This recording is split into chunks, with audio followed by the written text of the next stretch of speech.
Now, the Mario movie is coming out this weekend. My son couldn't be more excited. I'm pretty excited. If it were really like my Mario movie, it would be high fantasy. I know that's technically not what Mario is, but hear me out, Nintendo executives watching this. I think a little bit of epic high fantasy improves anything. I'm gonna remake the Mario universe in the epic high fantasy setting I think it needs.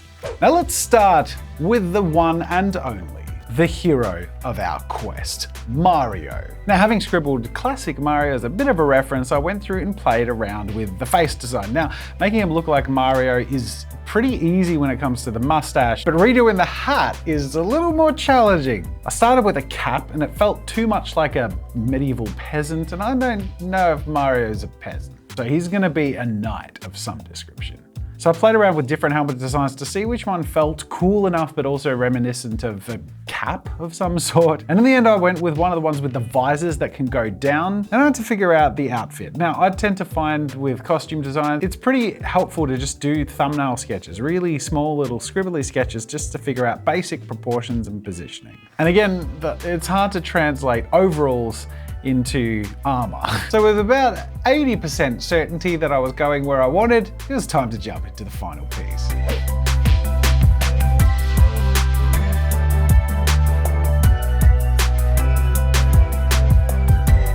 I spent a bit of time proportioning and posing my Mario character. I wanted to get him his pose feeling right because I'm not gonna stop at Mario. I am gonna build out this world a little bit with some familiar characters, and Mario is just the beginning.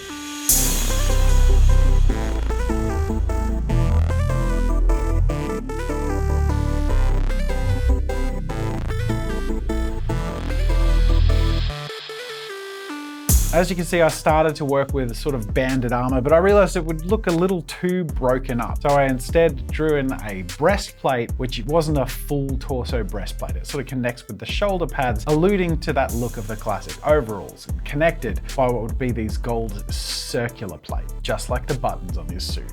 Then it was a matter of moving on to line work and making all the detail pop out to convert our classic cartoon Mario into the hero of the ages.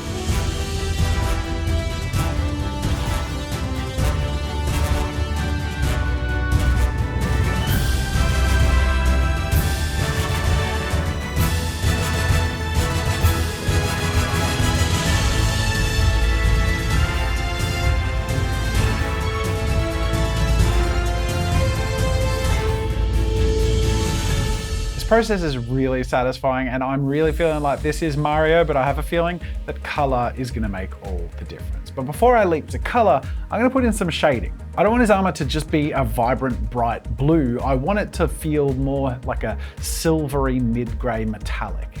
Then I go through the piece and add my tint of color. Blue throughout the armor for that silver feel, and then red through the quilted gambeson and other pops and highlights here and there. And with those final details coming together, I think this works really well as a Mario. And no, he doesn't have a plunger, but I felt like a mace was a fitting replacement in this tone.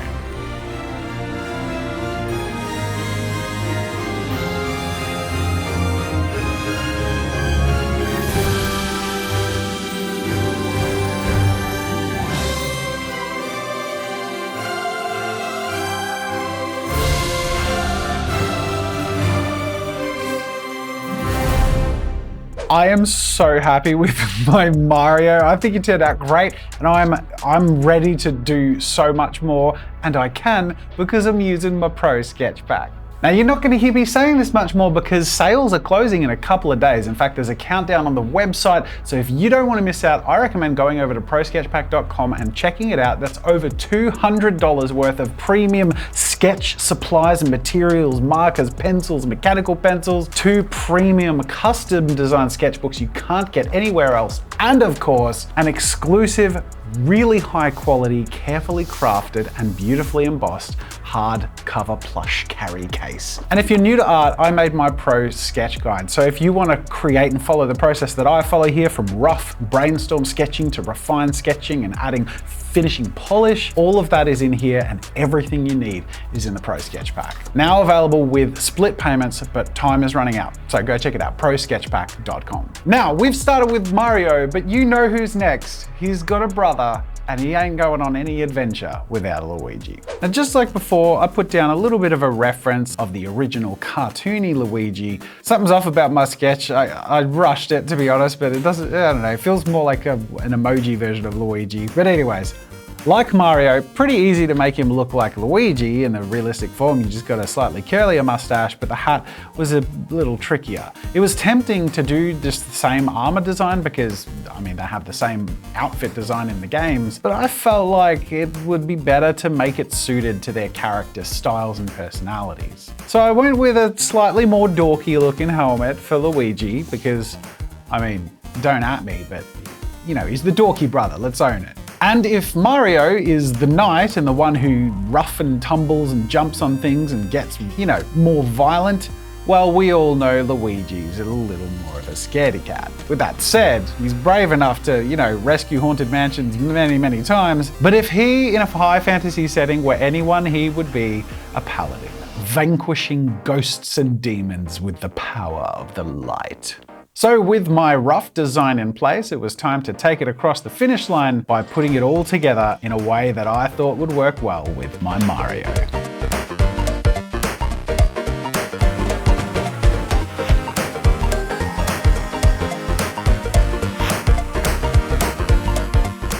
Now my Luigi does have banded armor, and I wanted to accentuate his outfit in some slightly different ways to the Mario. I gave him a cape that would drape down behind him. Overall, a lot more cloth than Mario, who was much more armored and quilted. And of course, that look of hesitation and fear, even though he's the one who's going in to, you know, vanquish the demons. I mean, for a scaredy cat, he ends up in the scariest situations and actually deals with them. So credit where credit's due.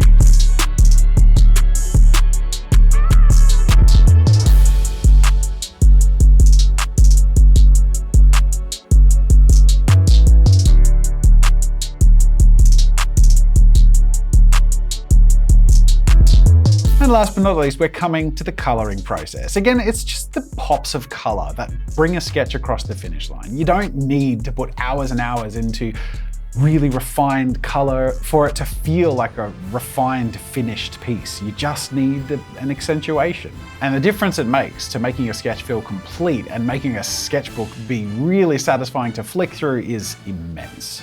And with all that coming together, I am proud to present to you Luigi, vanquisher of the darkness, bringer of light.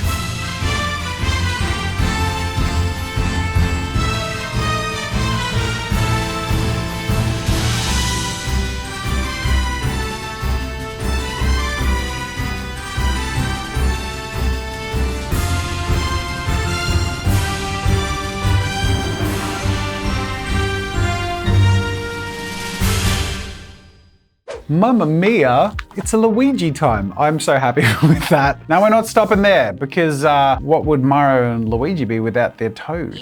Just like the Mario brothers, I put down my original reference. It's always nice for me to have the anchor point to move from. So with Toad down on the page, I needed to figure out the vibe for a realistic fantasy Toad. And let's face it, his outfit sort of feels, I'm gonna say Moroccan or Turkish or something sort of Middle Eastern, with the vest and the puffy pants and the large hat, which I interpreted to be a turban, repositioned those red dots around the hat, maybe on the sides by his ears and one on the forehead. And of course, Toad looks like a little child, so I made my Toad an adorable young boy companion who joins the heroes on their journey. Maybe he carries some secrets with him from the far off land that he's come from. So with my designs decided on, which to be honest for Toad was pretty straightforward, the fun part comes of just bringing him to life by refining out his pose and putting in the details.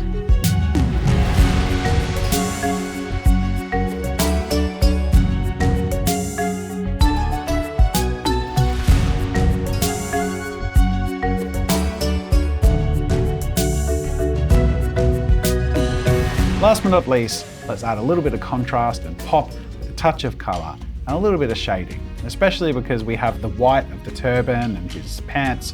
I went with a slightly darker skin tone to create a bit of contrast and of course, highlight that he's from a distant land compared to Mario and Luigi.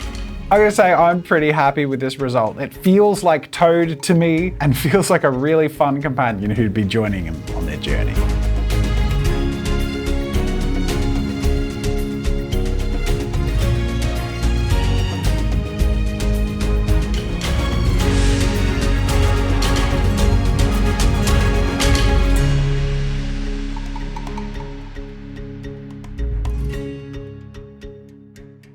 If I have time for one more, which, I mean, could be Peach, but we need a villain in here, and you know it's gonna be Bowser. I mean, let's be honest, Peach missing isn't all that new. Bowser's obviously kidnapped her. She's somewhere off to be rescued, maybe. But with my Bowser reference down, I needed to figure out the sort of vibe I was going for. Pretty easy to get to with this guy. I mean, he's sort of like a mix between a bull and a dragon, and a turtle, I guess, if you include the back. But I was definitely leaning mostly towards dragon vibes with the face, trying to go epic and lizardy, really sharp and jagged and epic. And with some of my design elements in place, and roughed in, including a bit of a sketch of what I thought my final pose could be, it was time to get to work to make Bowser a little bit more badass.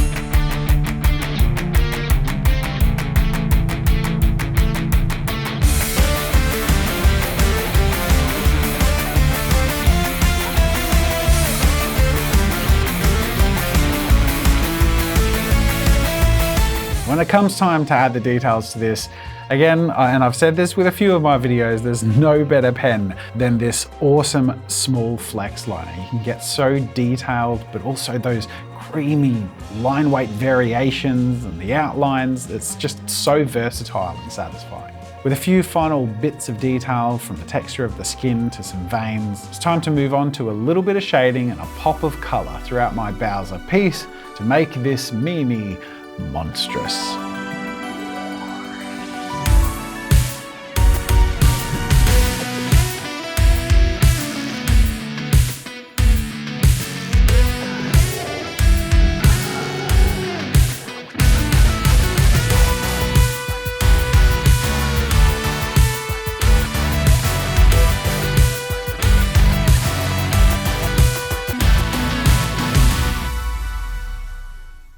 Now, completely by coincidence, I'm not the only one in the studio who made a Mario reboot video that's coming out today.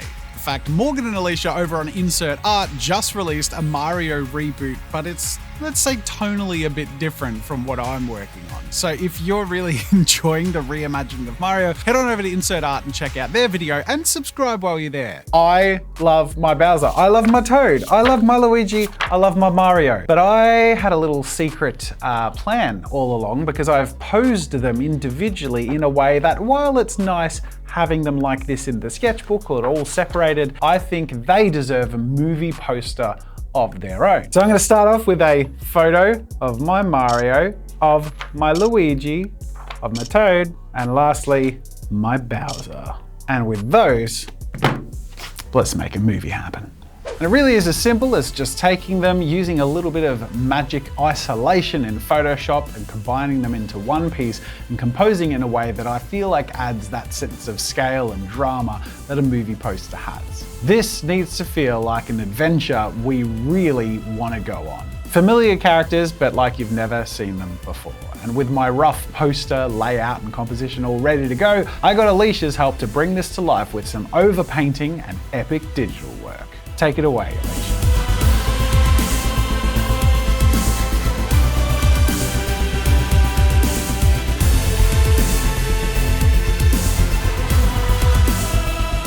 When I started this video and knew that I was gonna, make epic fantasy Mario vibes, I had no idea how right it would feel and how happy with the result I would be. This is just so cool. I hope you've enjoyed this journey, and I feel like I've ruined the upcoming movie for myself. But for me, nothing's gonna hit the vibe quite like this does.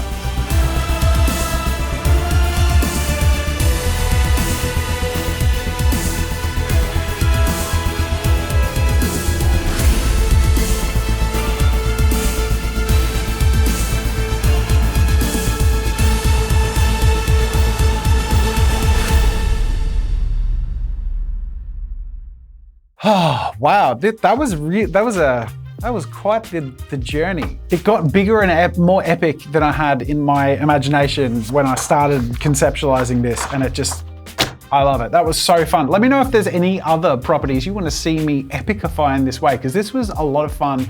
And if this video does all right, I might come back to it. So please hit the like button, because that is how I know you liked it. And obviously I put a lot of effort into it. And if you want to see me put a lot of effort into something else cool, well, let me know what you want to see down in the description. And of course, subscribe to see that when it comes out. Don't forget, of course, the Pro Sketch Pack is available, but only for a few more days. Go to prosketchpack.com. That is it for this video. And until next time, I'll see you later.